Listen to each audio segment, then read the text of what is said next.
Did you ever spend a few minutes to analyze and fix a bug in your source code, and then it took you another few hours to adapt the failing unit tests? Here are two basic rules every test case must follow to be understandable and so maintainable and changeable. And these rules are: don't assert what you haven't arranged, and avoid any noise possible. Let's look at a simple example.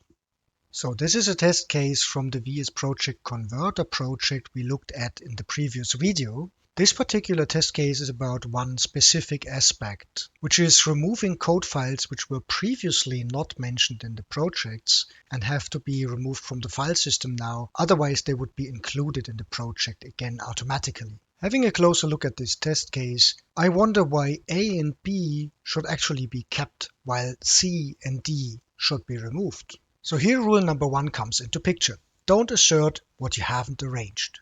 What does that mean? Every test case can be split into 3 basic parts: arrange, act, and assert. Whatever we verify in the assert part, whether this is some result data or some side effect like calling an API on a mock, the reader of the test case need to be able to relate to the setup in the arrange part. It should be kind of obvious why the assert expects that particular result or that particular API call, looking at the setup in the arrange part. So let's apply rule number 1 and improve this test. The problem here is that we don't see how the Visual Studio project is actually set up. Looking at the test case, we cannot see which files were part of the project and which not. Looking around the test case, we realize that this setup is in the setup method of the test fixture. This makes reuse easy, but hides the important information we need to be able to understand what the test case is asserting on. One obvious solution would be to take this whole code here and copy it into each and every test case. Obviously, this is not a nice solution. A better option would be to extract that code and put it into a factory method and pass all the relevant information to it. So let's do this. We take this code and create a new factory method. Private x element create CS project, and just paste the code here and return. Okay, what are the relevant information? The relevant information are the code files which are part of the project. So let's take those as input parameters. I read only collection, string, code files. Let's comment this out for a moment and generate this XML snippet here from the arguments we got. So code files dot select x, and now let's copy this part over here and say this is a compile and just add the file at the end. One more bracket and a comma. After having done that, we realize that we actually don't need this member and the setup method at all. Now let's fix the test cases. So we have here the file system. Now let's set up the project. Var CS project create CS project, and the files are in this case a.cs and b.cs. And we realize that going with a params argument here is even more convenient. Okay, we have to put this first, copy it here, and let's do the same for the second test case. And here we have to pass impl x and nothing else, just escaping. And of course, we have to use this project here. Simple.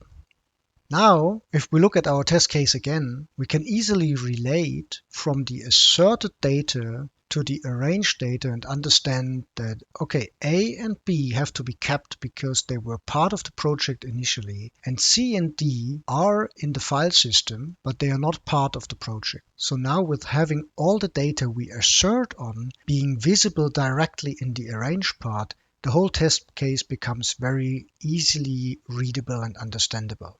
But there's more. Looking at the test case again, I wonder, why do we actually have this user file here? And the solution. Is this relevant for the test case? And what about this assert? Is that relevant? And now rule number 2 comes into the picture. Avoid any noise possible. What does that mean? When you have any other data, variables, or mocks in your test cases, which are not really mandatory to understand the test case or to make it pass, then this would just confuse the reader. This is especially true for the arrange part.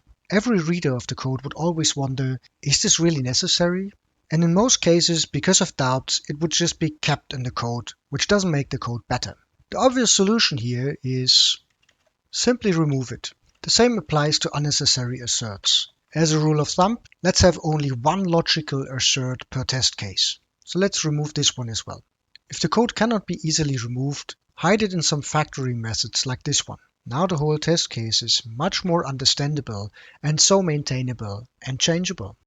These rules do not only apply to unit tests. These are test cases from a tool called Docbot, which is used to generate documentation from source code. These test cases are pretty high-level acceptance tests. One common problem of such test cases we can find in the arrange part. The data which is used is often not directly in the code, but is referenced from some external data source. This makes the test case pretty hard to understand.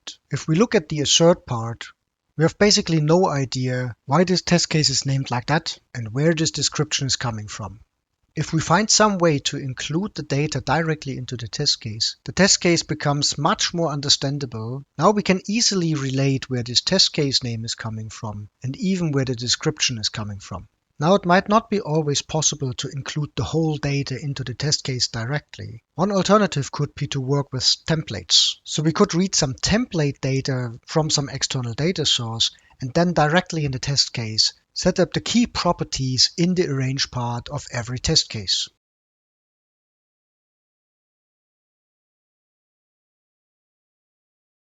We all know unit tests are a great tool for quality assurance. We all know unit tests should be small and simple. But there is this one thing which can easily ruin all the efforts we have put into our unit tests, and this is members. This is the design of a document viewer application which can render various documents. It contains of different document types representing the content to be rendered. A presentation describing how the content should be rendered, various canvas a document can be rendered to, and finally the view which is doing the actual rendering. And here are some of the unit tests for the view type. We easily realize that all test cases are small and simple. Details are factored out into the test setup, an approach which is even suggested by many unit test frameworks. So far, so good. Now imagine we want to add one more test case which has pretty similar setup. This test case tests the behavior of the view when the document passed is empty. Let's run the test case. And it is green. But suddenly something unexpected happens. When we run all the test cases, one of the already existing test cases starts failing. What happened? It turns out that clearing the document in the new test case has side effects to other test cases, as those changes are neither reverted in the teardown, nor are the documents reinitialized in the setup. Let's fix our test cases by ensuring that all members are initialized in the setup. If we now rerun all the test cases, we will see that they are green again. At this point, we might develop a little doubt regarding our test design. This time we were lucky. The side effect was causing a red test case, which is easily detected. But what if an unwanted side effect causes a test to be green for the wrong reason? And the more members we have and the longer the setup becomes, the more this design might become a severe issue. But for the time being, we decide to keep it as it is. Sometime later in the project, a change is requested. A canvas should always have a background, black or white. So we implement the change and of course we add additional tests. Now we also have to set a background for our existing test cases. In our current design, the easiest way seems to be to set it in the test setup globally. But which color should we use? Black or white? The decision will impact all the test cases. Let's just decide for black and fix all failing test cases. So let's run all our test cases. And some of them are failing, as expected. So let's see what is the problem. Looks like the detection whether the bitmap is empty does not work any longer. So how is it implemented?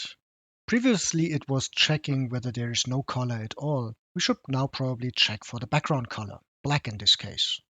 And let's just run the test cases again. Great. all test cases are green again.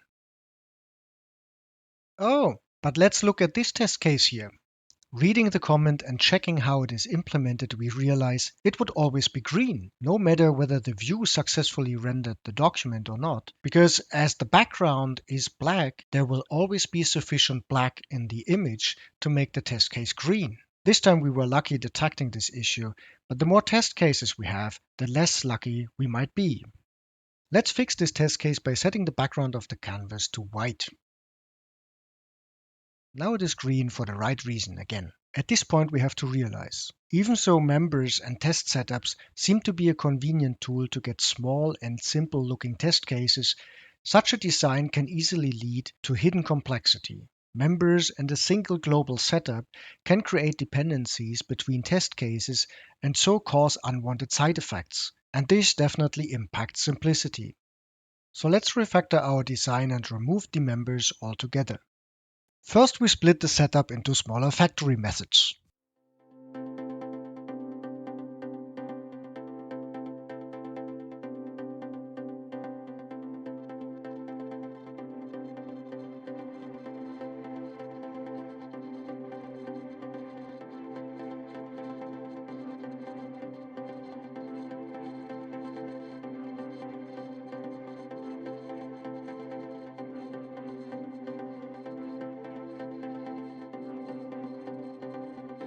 For the documents, we don't have to create another factory method because creating a document is already just a one-liner.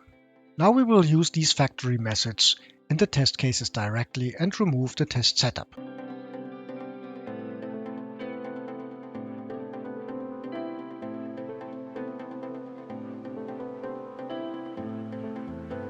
Doing so, we realize that we actually only use one document at the moment.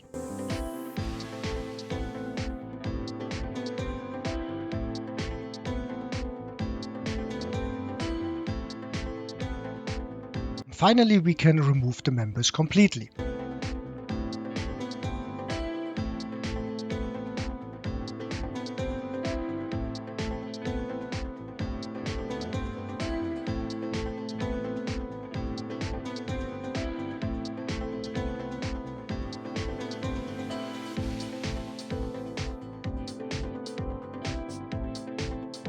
After these refactoring steps, we can now handle the canvas background in a cleaner way. As we already realized that this could be a breaking change, we decide that each test case should specify the canvas background explicitly. So let's change this.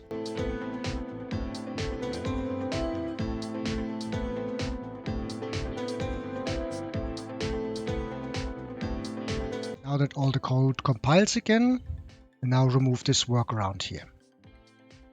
The first round of refactoring definitely made our tests longer, so let's have another round to get these test cases smaller again. So this test case actually doesn't need a presentation at all.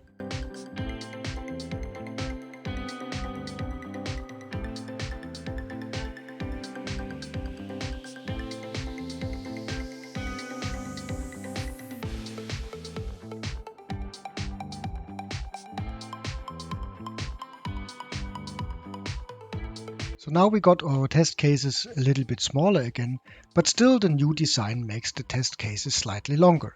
But this is for the benefit of test case independence. As we have no members anymore, side effects through shared state are impossible now. Test case specific setups instead of global setups make it easier to reason about the possible impact of a change on a particular test case.